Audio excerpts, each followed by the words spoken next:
సీజన్లో బాగా ఆకుకూరలు కనపడతాయండి. గోంగూర విరివిగా కనిపిస్తూ ఉంటుంది, తోటకూర కూడా. అయితే గోంగూర పులుసుకూర చేసుకుందాం.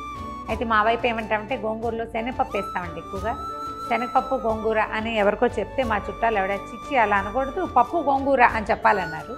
పప్పు అంటే ఏ పప్పు అయినా వేసుకోవచ్చు కదా, కందిపప్పు వేస్తే అంత గొప్పగా ఉండదు, బాగానే ఉంటుంది. కానీ శనగపప్పు వేసిన గోంగూర భలే రుచిగా ఉంటుంది. అందులో ఉల్లిపాయలు వెల్లుల్లిపాయలు కూడా వేసుకుంటే దాని టేస్ట్ ఇంకా వేరు. కమ్మగా ఉంటుంది, పుల్లగా ఉంటుంది, చాలా రుచిగా ఉంటుంది. ఎంత అన్నమైనా వెళ్ళిపోతుంది. అది టేస్ట్ చూద్దాం. చాలా సింపుల్గా ఈజీగా చేసుకునేది చెప్తాను. జనరల్గా మనం శనగపప్పుతో ఏం చేస్తామంటే పప్పుని ఉడికించి పప్పుకు ముప్పాతికి ఉడికిపోయాక పలుకు పోయాక అప్పుడు ఆకుకూరని దాంట్లో పెట్టి రెండు కలిపి ఉడకనిచ్చి తర్వాత తాలింపు వేసుకుంటాం. నేనేం చేస్తానంటే ఈ విడిగా ఉడికిచ్చేది అంత స్లోగా చేస్తే ఇవి నచ్చదండి నాకు, గబుక్కుని అయిపోవాలి. పైగా నా వంట టైం గంటే. అంచేత శనగపప్పు నానబెట్టి పెట్టాను. ఇప్పుడు మనం ఒక 2 కట్టల గోంగూర చేసుకోదలుచుకున్నాం అనుకోండి, సుమారుగా ఒక 4గురికి. అప్పుడు మనం ఒక గుప్పెడు కాయం పైన అంటే ఏమనాలి, ఒక ½ కప్పు కొలతలు ఉంటాయి కదా మనకి, దాంతో అరకప్పు శనగపప్పుని నానబెట్టాను. మంచినీళ్ళు పోసి నానబెట్టాం. దీన్ని కుక్కర్లో పెట్టేసి 2 విజిల్స్ రానిద్దాం. దీంట్లో ఏం చేయాలంటే ఓ చిటికెడు పసుపు వేస్తే బాగుంటుంది, పప్పు అందంగా ఉంటుంది అన్నమాట. ఇవన్నీ అలవాట్లు అంతే. ఈ నీళ్లు సరిపోతాయి. మనకు కావాల్సినవి 2 విజిల్స్. మూత పెట్టేద్దాము. 2 విజిల్స్ వచ్చాక కుక్కర్ ఓపెన్ చేశాక మిగిలిన కూర అవుతుందన్నమాట.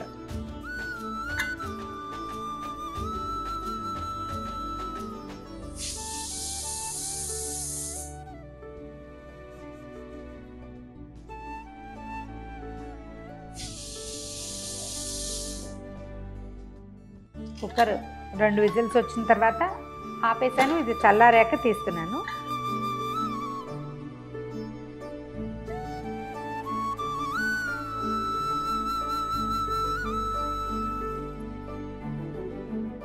ఇంత మాత్రం పలుకుంటే చాలు.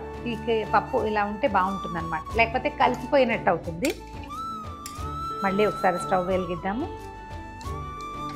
కందిపప్పుతో కూడా వండుకోవచ్చండి, చాలామంది కందిపప్పు కూడా వేసుకుంటారు. శనగపప్పు ట్రై చేయండి, బాగుంటుంది. మొన్న ఎవరో చెప్పారు కందిపప్పు కంటే శనగపప్పులో ఎక్కువ ప్రోటీన్ ఉంటుందట. అంటే కొంతమందికి డైజెస్ట్ కాదు, పప్పు అరగదని భావిస్తాము. అంటే శనగపప్పు అరగడానికి నెయ్యి వాడాలంటారు. అవన్నీ అలవాటు ఉండవు కదా, అందుకని వన్స్ ఇన్ ఏ వైల్ ఎప్పుడో చేసుకుంటాం. ఇప్పుడు ఏం చేద్దామంటే మన గోంగూర ఆకులు కొంచెం పెద్దవి సన్నగా కట్ చేసి పెట్టాను. ఇది ఎత్తి ఈ పప్పులో పెట్టేద్దాం. చిన్న చిన్న ఆకులు అయితే అలాగే వేసేయచ్చు, చక్కగా ఉడికిపోతాయి.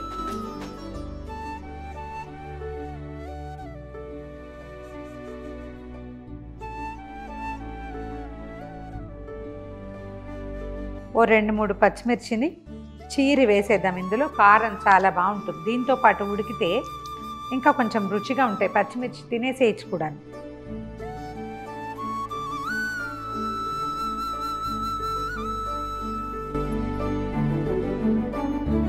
ఒక్క ఉల్లిపాయ ముక్కలే వేస్తున్నానండి. మీ చాయిస్, వేయకపోయినా పర్వాలేదు. నేను ఉల్లిపాయ లేకుండానే చేస్తాను, వేసి చేస్తాను. అంటే కూర తక్కువగా ఉందనుకోండి ఉల్లిపాయలు యాడ్ చేస్తాను, లేదు కూర సరిపడా ఉంటే వేసేసుకుంటా. ఒక్క ఉల్లిపాయ వేస్తున్నాను.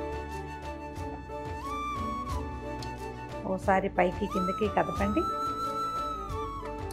అప్పుడే ఈ శనగపప్పు వేడి తగిలేసరికి గోంగూర ఉడికిపోతుంది. ఆల్రెడీ మనం శనగపప్పులో పసుపు వేసేసాం కదా, ఇప్పుడు వేయకపోయినా పర్వాలేదు. సరిపడా ఉప్పు వేయండి. గోంగూరకి ఎప్పుడు కూడా ఉప్పు బాగానే పడుతుంది. తర్వాత ఒక స్పూను కారం వేసి మూత పెడదాం. దీనికి ఇంకా అంటే కుక్కర్ విజిల్ పెట్టవలసిన అవసరం లేదు, జస్ట్ మూత పెట్టి ఉడకనిస్తే సరిపోతుంది.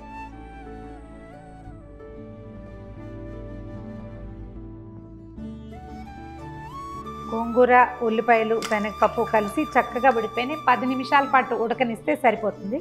ఒకవేళ మన గోంగూర మరీ ముదురుగా ఉంది అలా భావిస్తే కాస్త ఒక చుక్క నీళ్ళు చుక్క చల్లుకోవచ్చు, లేకపోతే అసలు అవసరమే లేదండి. శనగపప్పులో మనం మిగిల్చిన కాసిన నీళ్ళు ఉప్పు తగిలాక గోంగూర రిలీజ్ చేసే మిగిలిన నీళ్ళతో తడితోటి కూర ఉడికిపోతుంది. మీకు దీన్ని లూజ్గా చేసుకోవాలి అని అనుకుంటే నీళ్ళు పోసుకోవాలి, కానీ లేకపోతే అవసరం లేదు. చూడండి ఇట్లా అవుతుంది. దీన్ని దించి పక్కన పెట్టేద్దాము. చిన్న తాలింపు వేసుకుందాము. ఇందులో లెక్క ఏంటంటే మనం ఉల్లిపాయ వేస్తే తాలింపులో వెల్లుల్లిపాయలు వేసుకుంటాం. ఒకవేళ ఉల్లిపాయ వేయలేదనుకోండి ఇంగు వేసుకోండి, అప్పుడు బాగుంటుంది. శనగపప్పు ఇంగువ బెస్ట్ కాంబినేషన్. కొంచెం మామూలు కూరల కంటే కొద్దిగా నూనె ఎక్కువే వేసుకోవచ్చు, నూనె వేస్తే బాగుంటుంది. మనం ఈ తరహాలో ఏ కూరైనా చేసుకోవచ్చు అండి. అరటికాయ చేసుకోవచ్చు, బీరకాయ శనగపప్పు చేసుకోవచ్చు, మంచి రుచిగా ఉంటుంది. ఒక్క చిటికెడు మెంతులు వేద్దాము. ఆవాలు, తర్వాత మినపప్పు వేసుకుంటే సరిపోతుంది. ఇంట్లో నేనైతే జీలకర్ర వేయనండి, అది మీ చాయిస్. జీలకర్ర వేస్తే నచ్చదు నాకు. ఓ 2 ఎండుమిర్చి వేసాను. తర్వాత 4 దంచి కొంచెం దెబ్బ కొట్టి చెక్కు తీసేసిన వెల్లుల్లిపాయలు. తాలింపు వేగిపోయాక కొంచెం కరివేపాకు వేయండి. స్టవ్ ఆపేద్దాము. కూరలో వేసేద్దాం.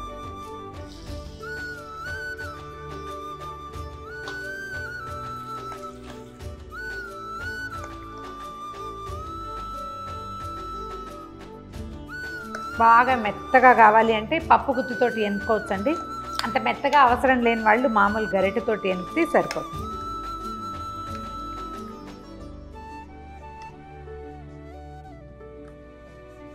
వేరే గిన్నెలోకి తీసుకుందామా.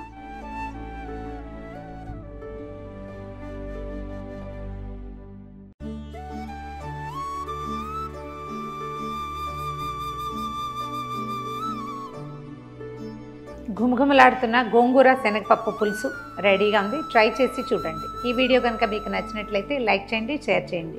మరిన్ని ఇంట్రెస్టింగ్ రెసిపీల కోసం సుమన్ టీవీ మామ్స్ కిచెన్ని సబ్స్క్రైబ్.